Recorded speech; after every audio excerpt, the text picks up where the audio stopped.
today we will talk about rules and cultural misunderstanding that most people didn't aware with.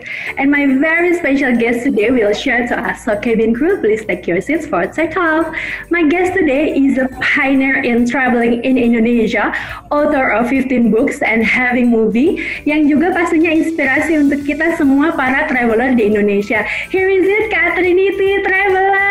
OMG, OMG, hi. Finally, I can talk to you face to face, Kak.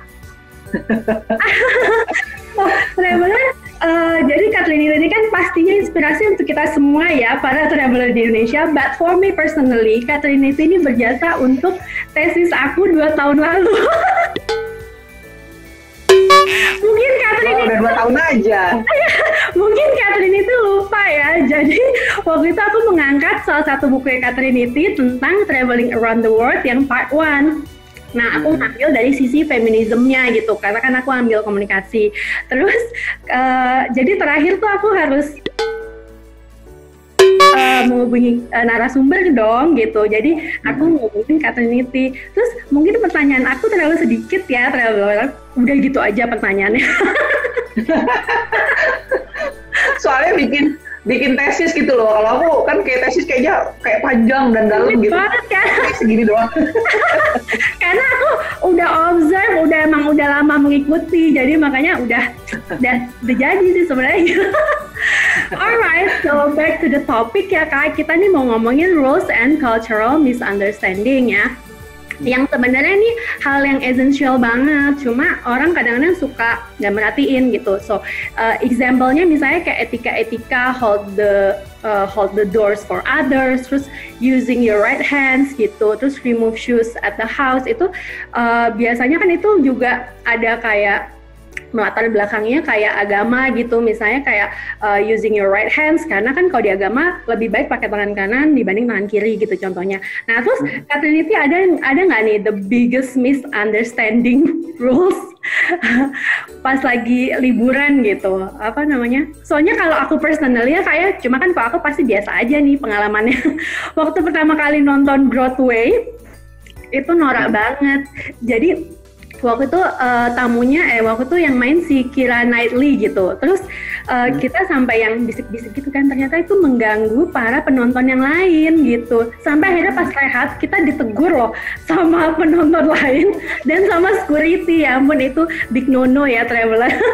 Nah Kak itu gimana tuh ceritanya?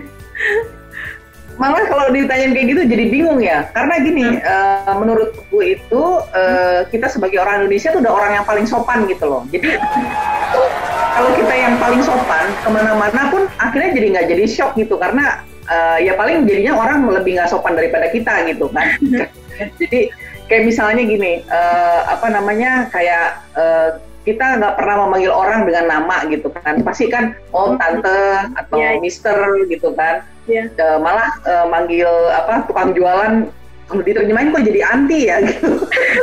Anti, uncle ini minumnya 1 gitu kan. Tapi orang jadi malah diketawain, kata emang gue uncle kamu gitu. Jadi menurutku jadi lebih kelucu sih, bukan sampai shock atau gimana gitu kan. Dan mungkin karena udah sering jalan-jalan juga, jadi ya biasanya yang berlaku internasional kayak misalnya nggak berbicara lagi nonton atau apa, itu biasanya suka ada tulisannya tuh di biasanya kalau udah negara maju itu kan peraturannya banyak, dan itu biasanya jelas tertulis, misalnya di tiket pas lagi kita booking gitu, terus tuh ditempel di mana-mana tuh rules pasti ada gitu. Jadi ya udah kita ngikutin aja gitu kan. Tapi kalau misalnya kayak yang sehari-hari gitu, misalnya kita selalu menggunakan tangan kanan, ya itu udah bagus gitu, dan kita tidak pernah menunjuk dengan kaki misalnya gitu. Itu kan juga itu udah paling sopan gitu. Jadi aku sih nggak pernah merasa ada masalah sehingga kita jadi kurang ajar gitu, enggak gitu. Paling yang lucunya lagi contohnya gini kan, karena aku pernah tinggal di Filipina gitu kan kalau kita nunjuk itu di mana gitu kan, kita nunjuknya itu di mana gitu kan. Nah setelah orang Filipina pakai mulut gitu kan. Seriusan kira mau kiss. Nah makanya pernah juga kan salah sangka kan.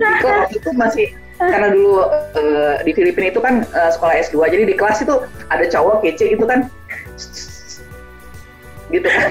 Bilang, wah apaan nih gitu kan. Nggak taunya dia udah deg-degan gitu kan, nggak taunya dia maksudnya suruh tutupin pintu karena aku dudukin dekat pintu gitu kan. Ya ampun, males banget. Artis gitu.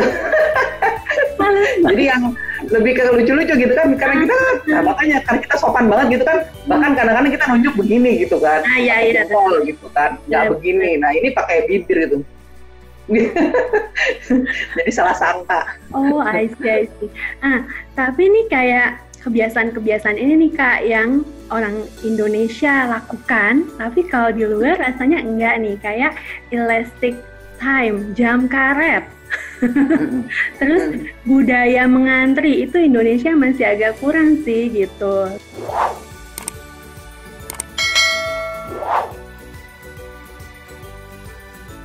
Jadi enggak, itu bukan soal, menurutku bukan soal Indonesia ataupun bangsa mana ya, tapi jadi gini, kita itu akan mengikuti hukum yang berlaku di negara yang kita tuju gitu, yang di mana kita injak atau maksudnya negara kita berada. Jadi contohnya gini, kenapa orang Indonesia kalau yang di sini nggak ngantri, begitu di Singapura semuanya ngantri kan? Ya, benar. Gitu kan? Oh iya benar.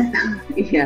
Terus kayak di Indonesia di Indonesia ngerokok sembarangan, di Singapura, bener-bener, wah gimana nih cari ngerokoknya gitu kan? Karena kita memang ya harus mengikuti peraturan yang berlaku. Tapi sebaliknya, ketika orang Singapura ke Indonesia, wah langsung tuh bus di mana-mana, ngantri gitu. Contohnya, kamu lihat banyak sekali orang Singapura di Batam gitu, di mana mereka begitu Indonesia, di sini juga orangnya cuek, kita mau nyebrang sembarangan juga cuek gitu. Jadi ya orang Singapura pun yang begitu tertib di sana, begitu nyampe di Indonesia juga ya udah cuek aja gitu.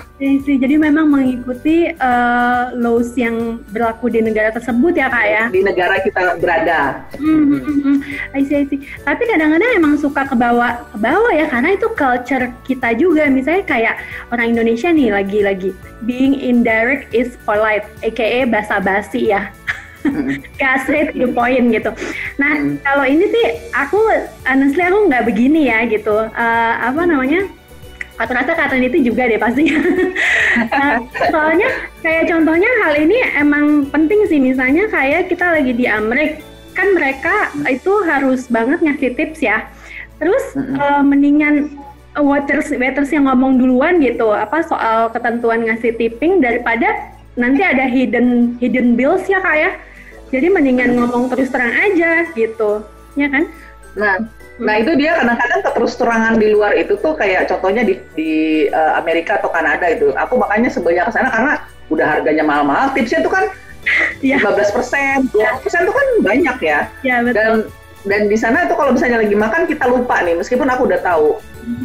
Dibilang gini, jadi pas lagi mau pakai kartu kredit misalnya, how much is your tip gitu kan, waduh. Jadi kan udah suruh berhitung, ntar kalau kekecilan dimarahin, terus udah gitu kadang-kadang makin nanya, how much, minimum 15% gitu kan. Ups gitu kok, kan kalau bagi kita wah kurang ajar banget nih orang gitu kan. Tapi sih memang memang udah tahu kalau di sana memang peraturannya begitu gitu. Bahkan kalau di restoran-restoran kecil tuh di depan tuh begitu masuk tuh udah ditulis tuh minimum tip of 15% gitu kan. Terus makanya aku juga agak kurang suka gitu, kok kan dia udah dibayar ya gitu ya. Kalau itu menurutku kan kita akan tip ketika dia servisnya bagus gitu ya, yang lebih dari yang kita harapkan gitu kan. Betul. Tapi ya gitu. Tapi sebaliknya, misalnya kita ketika di Jepang, di sana sama sekali nggak ada budaya tipping kan? Iya. Jadi begitu ngasih itu malah dibalikin langsung kejar gitu. Malah aneh. Iya benar. Di Cina juga seperti itu ya Kak ya. Malah mereka aneh kalau kita ngasih lebihan. Di Taiwan sih tepatnya, aku pernah waktu itu naik taksi kan, ya biasa kalau kita naik taksi kan kita buletin kan ke atasnya gitu, misalnya 5,5 jadi 6 gitu kan. Terus tuh aku main turun aja, itu sampai aku dikejar-kejar sama dia ke lobby hotel gitu, kembalian kamu 50 sen gitu, kayak gitu. Iya sih, beda-beda culture ya kayak. Terus mungkin karena mereka pekerja keras, jadi mereka sangat menghargai every cent ya.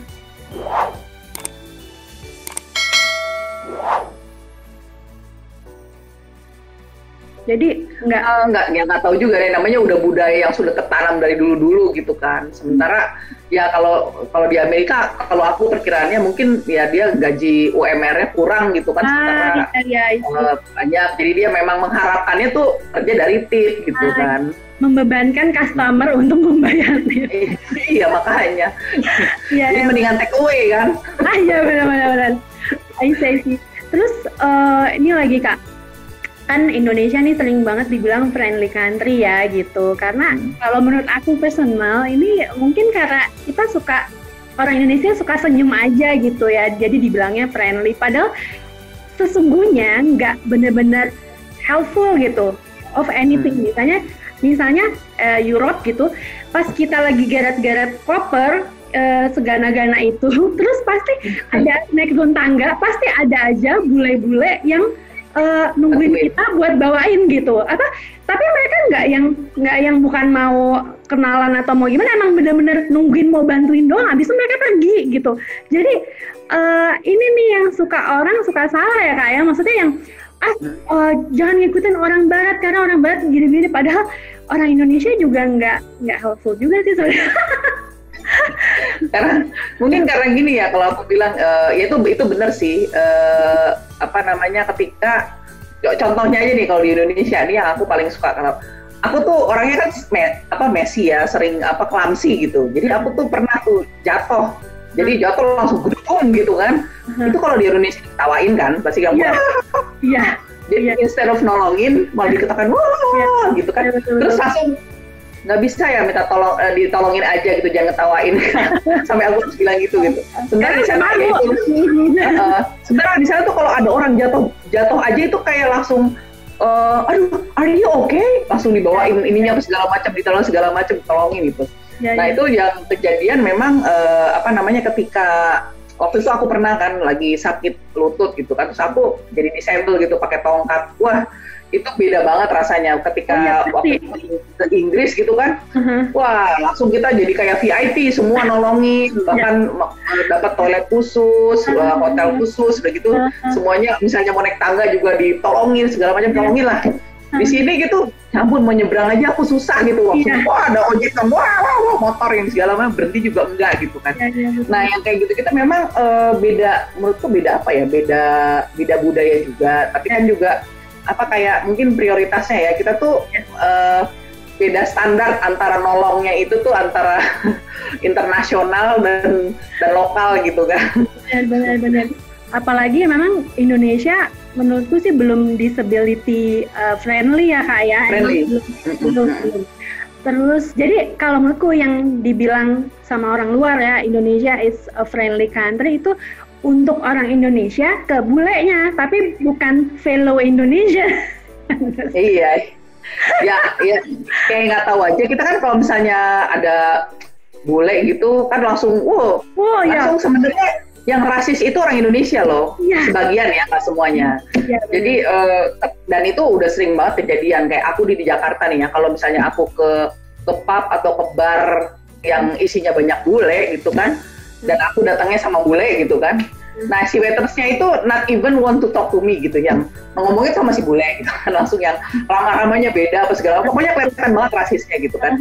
Ya kita ke Bali gitu kan, yang orang lokalnya, tokonya sendiri atau waitersnya gitu kan, nama kita kayak jutek banget gitu. Tapi kalau sama bule gitu kan. Kayaknya makanya dibilang kan, pernah nggak kita serasis begini-begini? Sebenarnya kita sendiri rasis loh. Gitu loh. Karena kita memilih gitu kan. Kalau kayak ya mungkin kita ada inferiority complex gitu, di mana dipikir kalau yang bule itu jadi lebih oke gitu kan, segala macam. Padahal nggak juga loh. Kalau di dalam dunia pariwisata justru yang orang Indonesia itu yang paling banyak kasih tip, ya nggak sih? Kalau kita jalan-jalan, kita kan pasti ngasih sama supirnya gitu. Kalau kita nyewa mobil, kalau bule, apalagi yang misalnya bule Eropa gitu kan, mana mau ngasih? Gitu. Nah, berbeda traveler kalau orang Rusia yang nggak friendly, karena kalau menurutku orang Rusia nggak ada, no one friendly ya di Rusia menurut aku ya Kak. Even kayak di restoran gitu, itu semua waitersnya sucks banget. nggak sebenarnya bukannya karena nggak friendly, memang mereka mukanya jutek aja sih semua. Iya ya benar ya. Kan dingin gitu. Iya benar. Dingin gitu yang Iya benar. Terus kalau nanya jalan pun mereka kayak nggak mau berhubungan sama orang luar. Tapi aku bisa memahami ya kayak mungkin karena kan dia memang negara komunis ya dulunya. Iya. Gitu. Terus dia juga jangan lupa soal cuaca gitu kan, di sana dingin gitu kan. Jadi gini, soalnya kan aku berteori bahwa semakin banyak orang bangsa di suatu negara yang negaranya banyak matahari itu semakin ramah gitu. Jadi orang-orang tropis biasanya ramah-ramah. Semakin dia jauh tuh semakin misalnya ke Rusia kemana ke yang dingin-dingin gitu kan, dia semakin boro-boro dia mau jalan aja udah kedinginan, mau nyapa-nyapa orang gitu. Sebenarnya kita kan yang santai gitu kan. Iya. Halo, banyak waktu gitu. Make sense. Iya, memang. Di Amerika juga sama sih, kayak hold the doors for others gitu. Sedangkan kalau di Indonesia, aku sering banget Kak, misalnya masuk mall yang pintunya mesti dibuka gitu, itu mereka langsung kayak cepat-cepat gitu. Bahkan membantu pintu sesudahnya. Iya, cepat-cepat supaya aku nggak kebagian tuh pintu dari dia.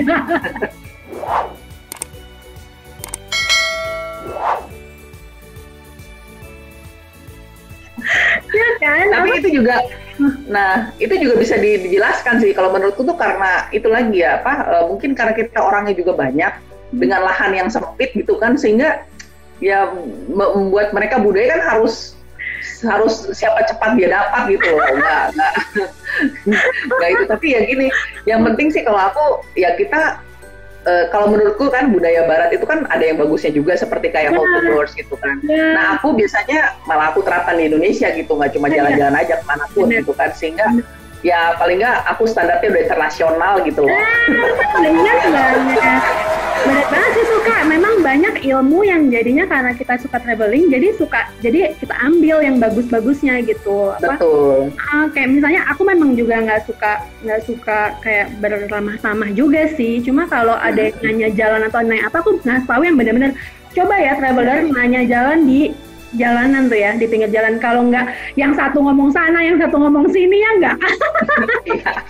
Ya kan? Bahkan gini, kalau aku misalnya ngelihat kalau aku kan percaya ini ya, apa yang kita tabur itu yang kita tuai gitu kan. Jadi ketika aku takut karma juga gitu kan istilahnya, ada juga yang bilang gitu. Jadi kalau aku paling sering kan jalan mostly sendiri gitu kan, solo traveling, sehingga aku selalu butuh bantuan orang, sering nanya jalan karena aku tukang nyasar.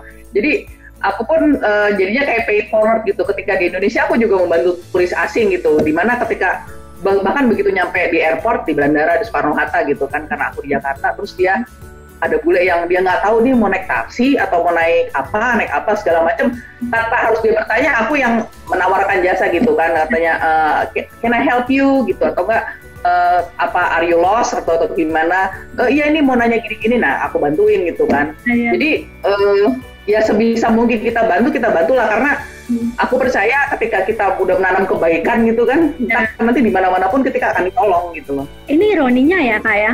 Jadi seperti yang Kakak bilang tuh, ilmu tabur tua ya.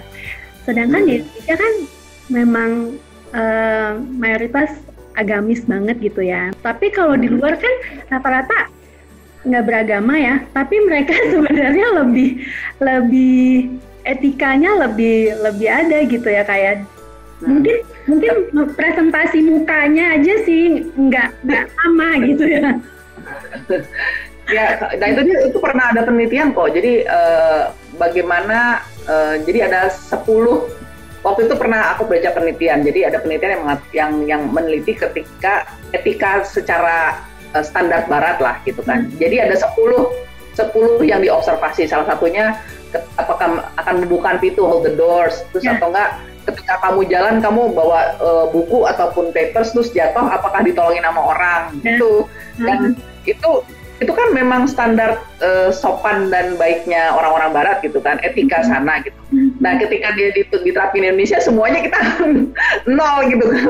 Jadi memalukan. Ya, ada gitu, tapi maksudnya ada tapi skornya tuh kecil gitu kan. Jadi Tapi memang ya gimana, itu menurutku sih nggak ada hubungannya dengan agama, tapi kalau culture sih ya gitu, karena apa namanya, ya kita ya misalnya kita kan kalau misalnya agama banget gitu kan, yang orang agamis banget, ya kita nggak pernah diajarin gitu bahwa zaman dulu kan nggak ada pintu ya gitu.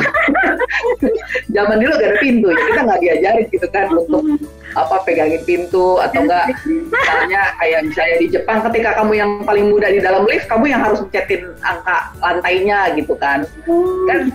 Jadi kayak gitu itu memang diajarin turun temurun gitu ya. Sementara kita kan teknologinya juga mungkin dibanding mereka terlambat atau ketinggalan gitu, sehingga ya belum masuk dalam kitab suci mungkin. Iya sih, emang ini nggak ada hubungannya ya sebenarnya dengan agama. Cuma kadang-kadang kan soalnya kalau aku, menurut personaliku, kan kalau berbuat baik kan memang ada di agama, toh kita harus melakukannya. Jadi harusnya base dari itu aja gitu. Jangan milih-milih maksudnya kalau mau berbuat baik gitu. Ya contohnya kayak di Jepang ya kayak, itu even mereka nggak bisa bahasa Inggris, tapi aku soalnya pernah banget, aku mau nanya jalan, terus habis itu dia yang cuma noel gitu, coel, terus aku disuruhin, tapi nggak ada ngomong, nggak ada apa-apa, tiba-tiba dia nganterin ke tempatnya terus. Nganterin sampai ke tujuan, ya sering sih kayak gitu. Iya. Ya itu yang kayak di Korea. Mungkin karena itu juga gini, orang kenapa bisa begitu di sana, karena mungkin tingkat kriminalitasnya juga rendah gitu. Kita gitu kan, di toilet sama orang pengen kita tonjok nggak sih?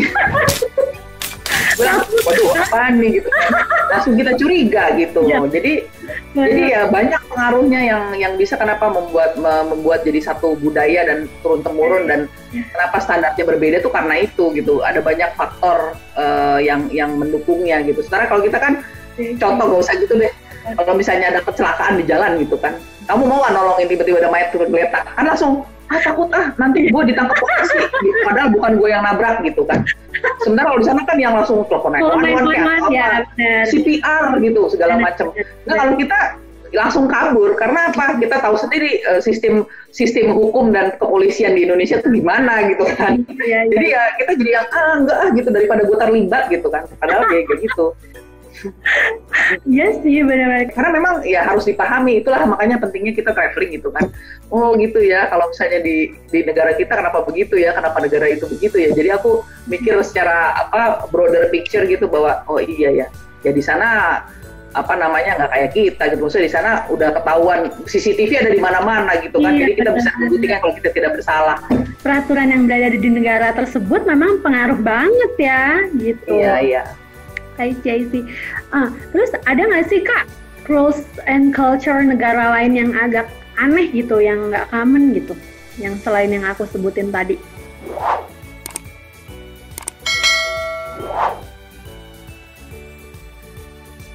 Yang aneh atau bukan aneh, mungkin yang terakhir yang aku bilang, aku sendiri masih amazed gitu ketika aku terakhir kali ini aku ke Pakistan. Nah di Pakistan ini orang tuh baik-baik banget gitu, pokoknya benar-benar tidak seperti yang diberitakan di media gitu, yang teroris lah apalah gitu. Di sana tuh mungkin aku tuh kan karena jalan sendiri gitu, jadi kan carinya gue cari murah gitu, makannya di warung-warung lokal itu biasa aja gitu. Terus ketika lihat, wah mungkin kayak kita kalau orang Indonesia ada bule gitu, ada turis asing gitu kan, langsung sekeluarga dibawa, dikenalkan, terus udah gitu nggak mau dibayar gitu kan. Udah nggak usah dibayar, kamu tamu kami gitu kan, kayak gitu kan. Jadi sebenarnya nah sekarang bayangkan kalau di Indonesia dulu pernah terjadi gitu, apalagi kalau di kampung-kampung kan, setiap kita lewat kan, ayo mampir makan di sini gitu kan. Tapi lama kelamaan kan makin banyak kriminalitas, makin banyak penipuan gitu kan. Contohnya aja deh, abis dari Indonesia ke Turki gitu. Di Turki itu kan juga gitu kan. Ayo silakan mampir, ada saya kasih teh, gini-gini, nggak taunya jualan karpet, kita dijebak gitu kan. Oh iya benar banget.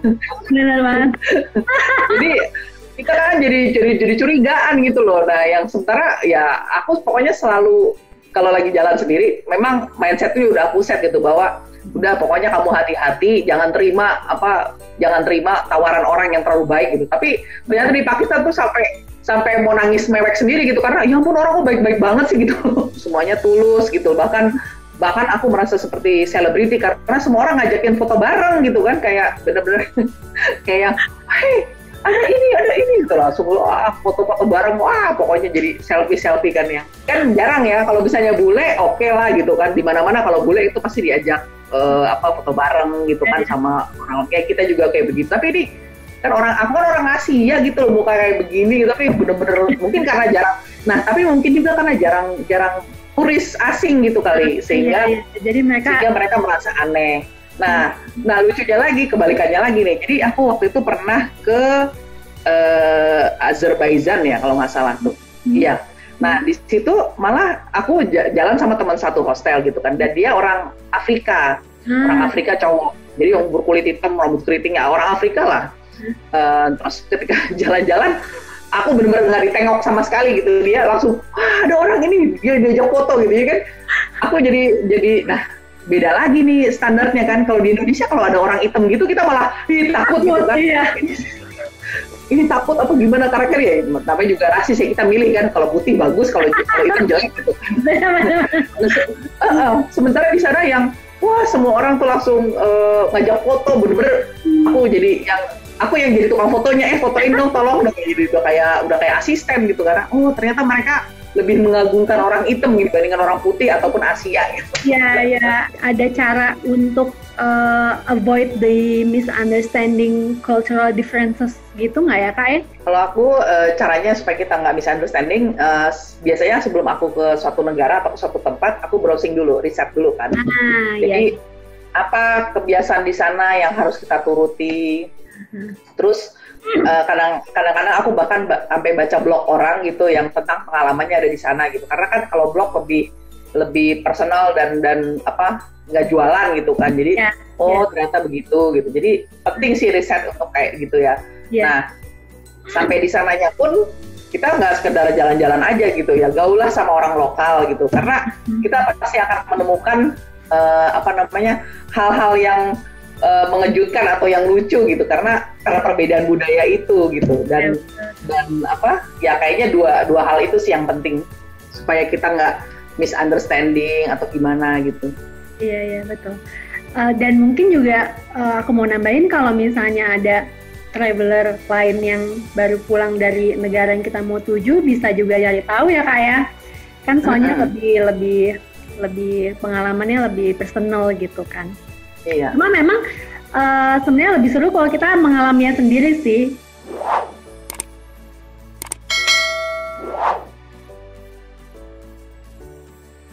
Bisa aku bilang tuh kayak di Amerika Selatan tuh, South America, ada gambarnya di belakang kamu. Ya itu. Di situ justru aku merasa itu justru kayak Indonesia banget gitu, karena kan mereka negara yang tropis juga gitu kan, kayak orang Kolombia, Meksiko gitu, Ekuador gitu, dan sehingga ya itulah kalau orang yang negara yang banyak mataharinya orangnya ramah-ramah gitu kan, ramah-ramah, terus udah gitu juga kekeluargaan gitu kan, maksudnya dia pokoknya keluargaan banget gitu, yang senangnya rame-rame kumpul-kumpul gitu kan. Terus yang anaknya udah gede juga masih tinggal sama orang tuanya misalnya kayak gitu. Terus apalagi kalau misalnya kita tinggal di perumahan gitu yang residential area gitu, yang suka pasang contohnya di Kolombia gitu kan, mereka kan seneng banget musik salsa gitu kan, salsa dan tari salsa gitu, dan mereka sering party banget.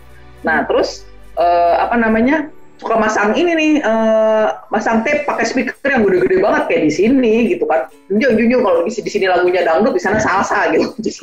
Jadi kadang-kadang aku tidak mencari perbedaan, tapi sama juga ya gitu. Ternyata ada mirip-miripnya ya. Kan ada DM yang nanya, Kak gimana sih saya mau keluar negeri tapi nggak bisa bahasa Inggris. Nah itu biasanya gini, orang yang nggak pede dengan bahasa Inggrisnya, biasanya mereka ikut tur travel gitu loh, pakai travel agent yang grup-grup gitu. Jadi memang kebanyakan orang ya selain mereka yang ikut tur-tur yang rombongan gitu, selain mereka nggak mau ribet juga biar ada temennya, dan ternyata banyak karena nggak bisa nggak pede bahasa Inggris gitu loh. Sebenarnya sih bisa gitu. Tapi aku ada tips loh kalau yang nggak pede bahasa Inggris. Jadi gini, misalnya kita ke negara yang di negara tersebut nggak bisa bahasa Inggris juga. Kalau aku ngomongnya pakai bahasa Indonesia aja gitu. Jadi contohnya kayak ke Cina gitu kan, atau ke Jepang atau ke mana gitu kan. Ini kita bicaranya bukan di tempat turis ya, karena kan sering ngobrol gitu kan. Jadi misalnya mau beli sesuatu gitu kan, ini harganya berapa? Mahal gitu kan. Kayak di South America kan itu semua orang berbahasa Spanyol kan, nggak bisa bahasa Inggris, bahkan mereka tidak mengerti 1, 2, 3 gitu. Kan ribet, aku harus belajar Spanyol, memang aku belajar Spanyol, tapi akhirnya lama-lama ya udah aku ngomong bahasa Indonesia aja, toh ngomong bahasa Inggris juga dia nggak ngerti gitu, jadi ngapain gue susah-susah gitu. Udah sibuk, aduh, berapa harganya itu bahasa Inggris? How much? Begitu bilang how much, dia juga nggak ngerti gitu, jadi ya udah bilang berapa harganya gitu kan. Malah kan udah traveling banyak banget gitu negara, pernah nggak sih mengalami kayak underestimate or kayak racism gitu? Nah, kalau aku merasa dirasisin gitu, nah itu dia aku bilang kan, aku sih ya pernah lah dulu waktu aku masih awal-awal itu pun tahun 90-an gitu, dimana waktu itu aku pernah tulis di buku The Naked Traveler gitu bahwa aku pernah kena perlakuan rasis ketika di Skotlandia gitu, dimana si orang bahkan di turis office itu tuh turis office dia nggak mau ngelihat muka, terus yang bekas tanganku di meja tuh sampai dilap-lapin tuh sampai yang dibilang nggak ada nggak mau jawab gitu kan. Jadi terus dan ternyata pas keluar dari si turis office itu, karena tadi aku mau booking tour dibilang penuh gitu, ternyata ngeliatin loh, kok ternyata ada bus-bus yang mau pergi ke situ dan ada jurusannya. Soal tanya dong sama supirnya, loh katanya di dalam tadi si ibu itu bilangnya penuh. Enggak kok, masih ada banyak nih sisanya kursinya gitu kan. Langsung sadar, sialan, aku ternyata kena perlakuan rasisme gitu kan. Tapi itu ya cuma sekali aja itu yang parah. Tapi menurutku, nah lagi-lagi yang seperti kita tadi bicarakan kan, sebenarnya kita nggak usah jauh-jauh pernah kena perlakuan, kita sendiri rasis gitu. Nggak usah sama orang asing gitu kan, sama lain suku aja, lain suku, lain agama kita tuh rasis. Emang masalah rules and cultural misunderstanding ini jadi kompleks banget ya, traveler permasalahannya. Iya. Kalau kita mau lebih dalam, dibahas tuh nggak bakal selesai dalam setengah jam, sejam, 2 jam, itu pasti panjang banget. Benar. Karena Tuhan memang menciptakan kita manusia pun sudah berbeza-beza. Iya. Jadi pasti memang ada perbedaannya dan ada gitu lah. Ya. Tapi jadi kita bisa belajar ya Kak dari situ. Iya. Alright, Kak Trinity, makasih banyak ya for sharing. Sama-sama. Tidak ganggu. Silakan kembali lagi berjemur di pantainya. Ini di Derawan loh. Alright, traveler, thank you for joining us on this trip. Don't forget to listen my podcast and subscribe my YouTube channel 20 Minutes Travel with Hannah. Bye bye.